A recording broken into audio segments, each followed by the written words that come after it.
Lá. Então, agora nós vamos fazer aí o outro pilar de divisa, né? O P8. Beleza, o P8 ele tem uma carga aí de 310 quilonewtons. Ele é um pilar 20 por 30.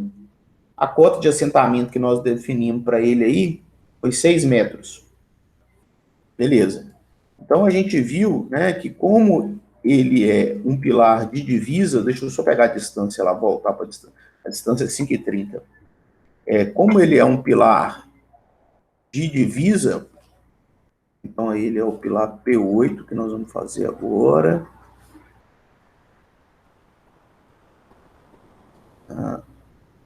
Ele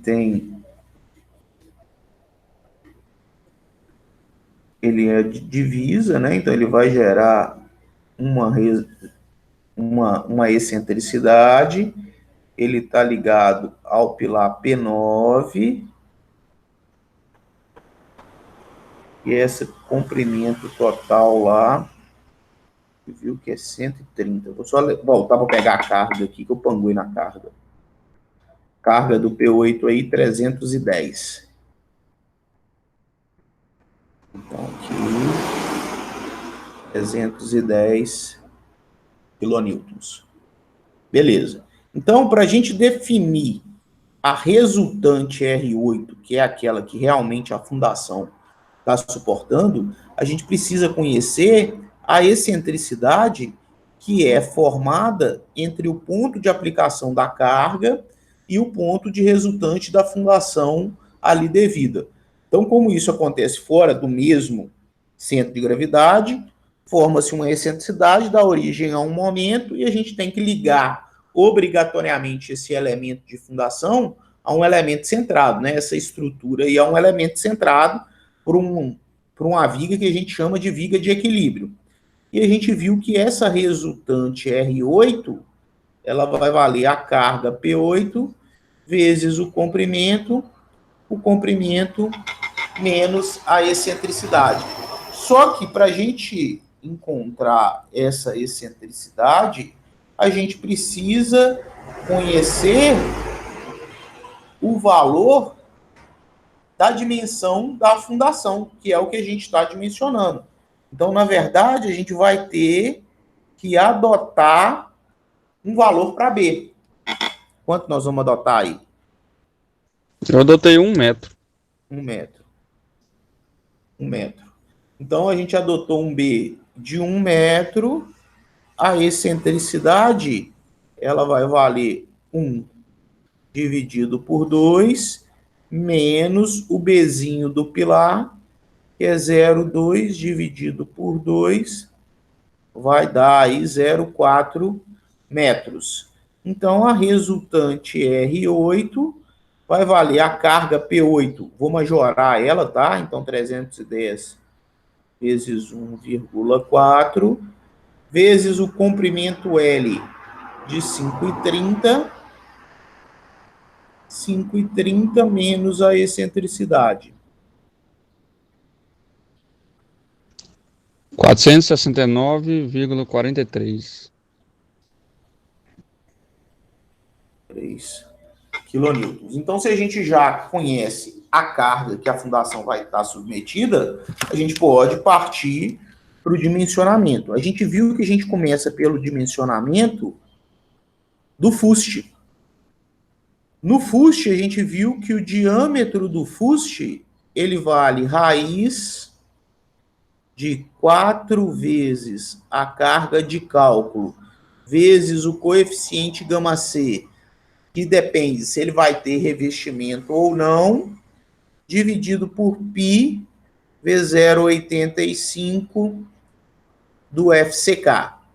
Então, no nosso caso ali, o diâmetro do fuste que a gente precisa para esse elemento vale 4 vezes a carga, que foi 469,43, vezes o γc, no nosso caso, não tem revestimento.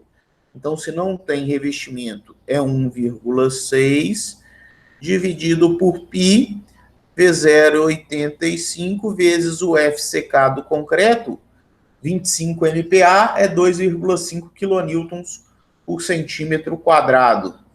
Então, aí, o diâmetro do fuste... 21,21. 21,21 centímetros, ainda adotando que o diâmetro do fuste tem que ser no mínimo igual a 60. Então, aí, o diâmetro do fuste desse tubulão, 60 centímetros. Beleza.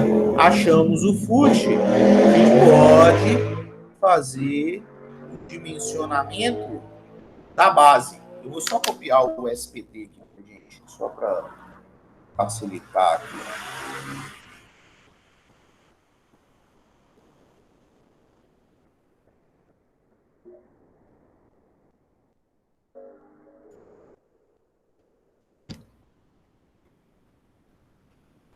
Então, para a gente dimensionar a base, a gente viu que no caso de tubulão falsa elipse, né, que é o utilizado em fundações de divisa, o valor do X, né, já que esse tubulão falsa elipse é a associação de um retângulo com dois semicírculos, então a gente vai, se a gente já conhece o valor do B, a gente vai atrás do X, que vale a carga dividido pela tensão admissível, menos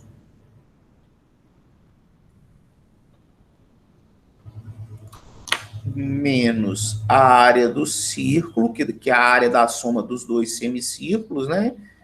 Π vezes B ao quadrado sobre 4, isso tudo dividido por B. Então, a gente precisa achar a tensão admissível dentro do bulbo de tensões do tubulão que a gente está trabalhando. Ele vai estar assente, ó, aqui na cota de 6 metros. Ó. O meu tubulão, ele vai estar aqui. E a gente viu que o bulbo nesse tubulão, o bulbo aí, vale 2B, né? Então, 2 vezes 1 vai dar 2 metros. Então, se eu começo em 6 metros, eu vou até 8 metros nesse bulbo de tensões. E nessa condição, a gente quer o NSPT médio dentro desse bulbo de tensões que a gente determinou. Então, a gente tem o SPT do solo, que vai de 6 metros até 7 metros, o SPT vale 11, mais o SPT, que vai de 7 metros até 8 metros, que é 10, dividido por 2. Então, 10,5. Daí, a tensão admissível, ela vale o NSPT médio sobre 30. 0,35. 0,35 MPa. Então, daí, o valor X vale a carga de 469,43, 469,43, dividido pela tensão admissível. Pô, tudo uma porcaria.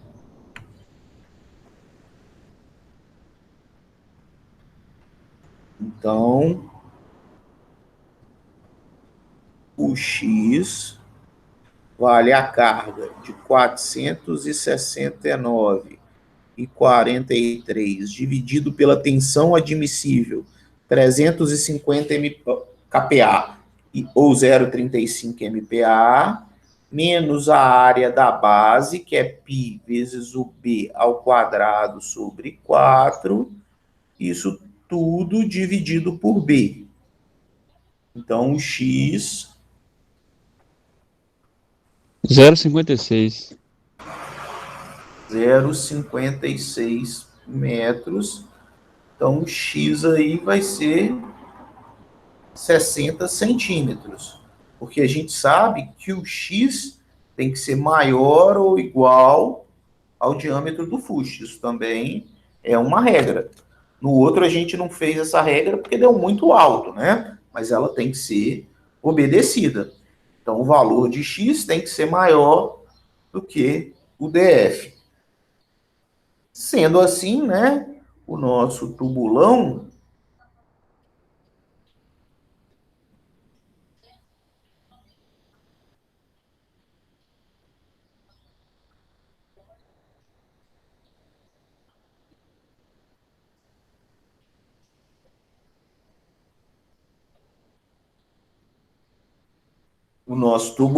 aí tem o B foi 1 metro, então aqui tem 0,5. Aqui também tem 0,5. E aqui 0,6. E aqui ele vai ter 1 metro. Então esse tubulão aí, ó, ele tem 1,60 por 1.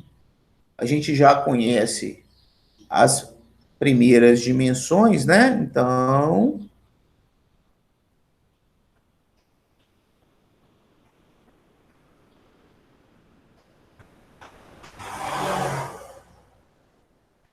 agora a gente vai atrás da altura do tubulão. A gente viu que essa altura ela é função desse ângulo beta, né? Porque esse tubulão ele tem que trabalhar como um bloco de concreto. Em estruturas de bloco, eu não tenho aço. O próprio concreto é responsável por absorver os esforços de tração. Então, eu tenho que garantir que ele tenha essa resistência. Então, no nosso caso aí, a gente vai atrás. Onde você está, filho? Está aqui. Dessa altura H. Só que a gente precisa daquele ângulo. E a gente sabe que tangente de beta sobre beta é igual a 1 mais a tensão admissível sobre a tensão do concreto à tração. No pilar P6 aí, ó, a gente já viu que a tensão do concreto foi 0,8 MPa. Então, a gente sabe que tangente de beta sobre beta vai ser maior ou igual a 1 mais a tensão admissível de 0,35 dividido por 0,8.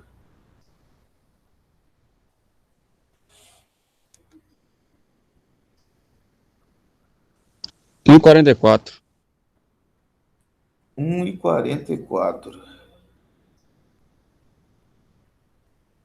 Então, a gente tem que ir atrás do beta, que a tangente desse ângulo dividido por ele em radianos vai ser maior ou igual a 1,44. A gente viu, né? Então, tangente de beta sobre beta maior ou igual a 1,44. A gente vai fazer aí por tentativa e erro, né? Que a gente estava fazendo. Então, a gente vai ter o beta em graus, o beta em radianos, tangente de beta, e a gente vai ter aqui tangente de beta sobre beta.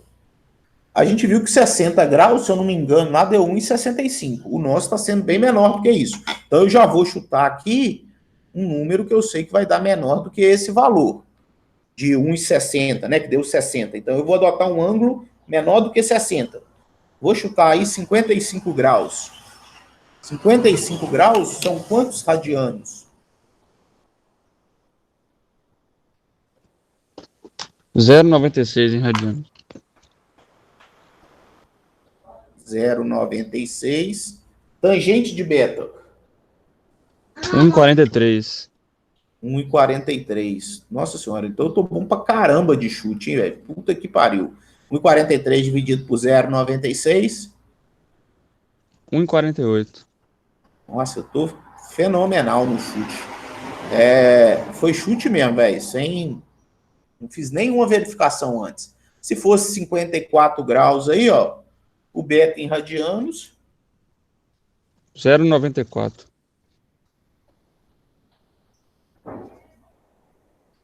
tangente de beta,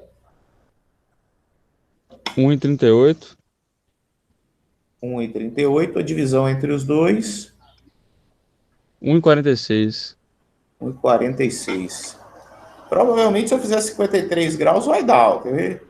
53, só pelo que decaiu aqui, beta em radianos, 0,92. tangente de beta, 1,33. Arredondando. 1,33, tangente de beta sobre beta, Aí 1,44 arredondando. 1,44. Então, assim, qualquer valor desses aqui eu poderia ter assumido, vocês concordam? Até 60 graus eu poderia ter assumido. Por quê? Porque aqui fala que tem que ser maior que 1,44. Quando a gente vai atrás do ângulo mais próximo, a gente só está buscando uma forma de diminuir a altura, de economizar na altura. Né? Lógico, se eu economizar na altura, eu vou economizar no volume e até nos riscos de escavação. Então é só uma forma de eu melhorar o processo, tá? Mas eu poderia ter adotado 60 graus, igual eu mostrei lá na parte teórica, sem problema nenhum, tá? Mas aí nós vamos adotar então aqui, ó, os 53 graus. Então a gente viu que a altura do tubulão, ela vale a tangente de 53 e a tangente de beta, aí vale o B mais o X menos o DF dividido por 2. Então, nesse caso aí, a altura vale a tangente de 33 de 53 é 1,33 vezes o B de 1 metro mais o X de 0,6 menos o DF de 0,6 dividido por 2 dá 66 centímetros.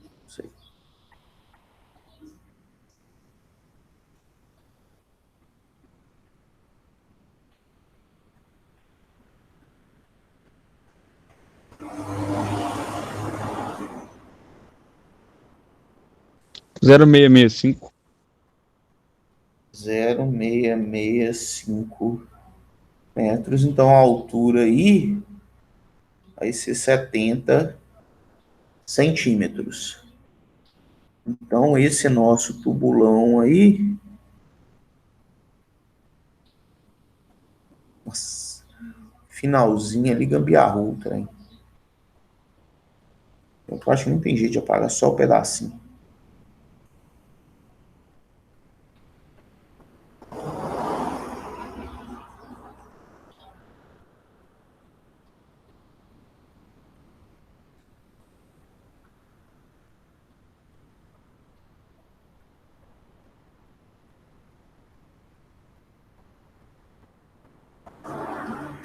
Então, aqui.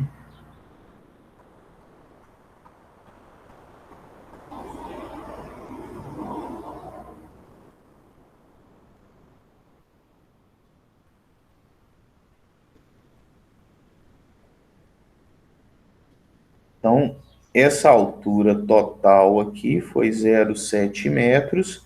Se ele tem 6 metros no total, isso aqui vai ter 5,30. H0 a gente viu que vale no mínimo 20 centímetros, né? Então vai ser 0,2. Então, para completar o 0,7 aqui, ó, 0,5.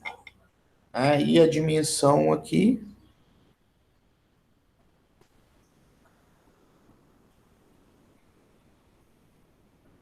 Fazendo lá em cima. Meio de B. Meio de B. E o valor do X. E aqui 1 metro. 1,6. Então, eu já tenho todas as dimensões do tubulão, eu posso ir atrás dos volumes.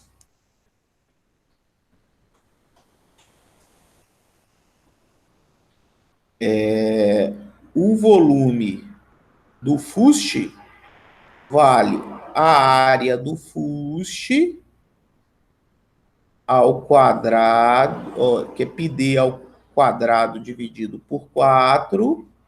Então, é a área do fuste vezes o comprimento do fuste, que é 5 metros e 30.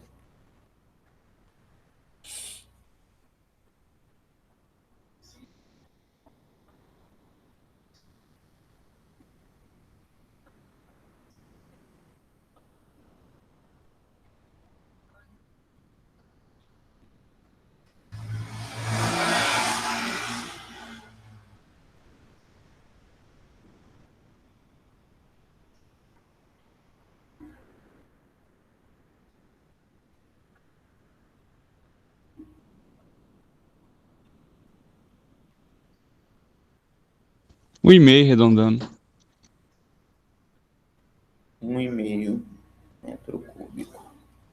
O volume do tronco de cone, né, que a gente chamou de volume 1, que vale π vezes a altura H1 dividido por 3, que multiplica o raio da base ao quadrado mais o raio do fuste ao quadrado mais o raio da base vezes o raio do fuste.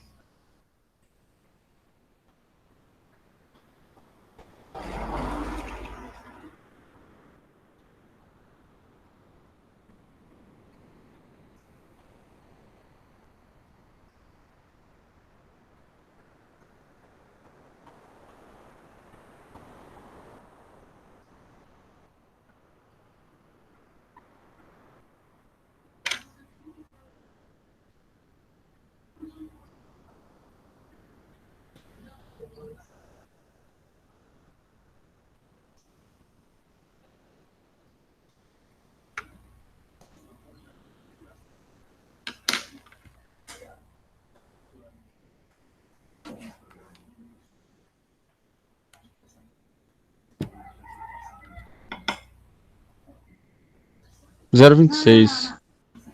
0,26.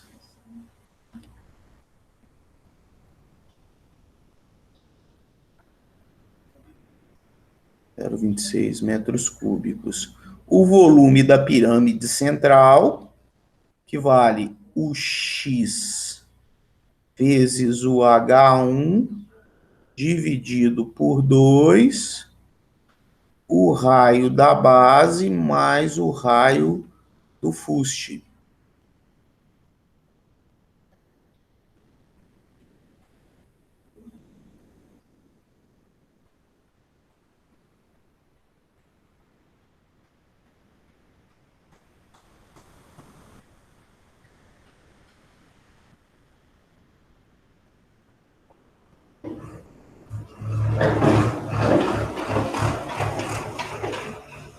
Zero doze.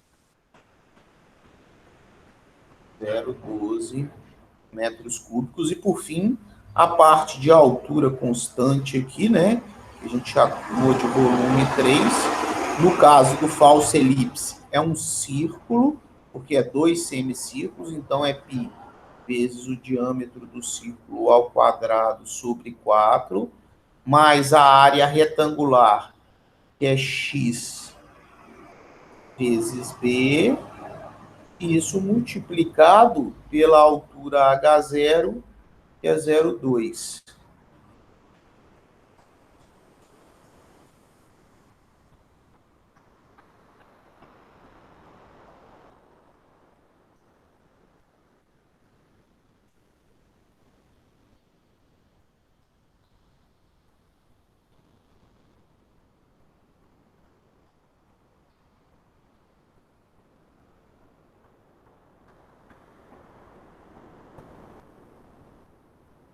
Zero dezoito. 0,18 metros cúbicos. Então, o volume total aí desse tubulão é 1,5 mais 0,26 mais 0,12 mais 0,18. Então, 0,3, 0,56, 206 metros cúbicos. Então, aí nós já mencionamos os dois tubulões de divisa.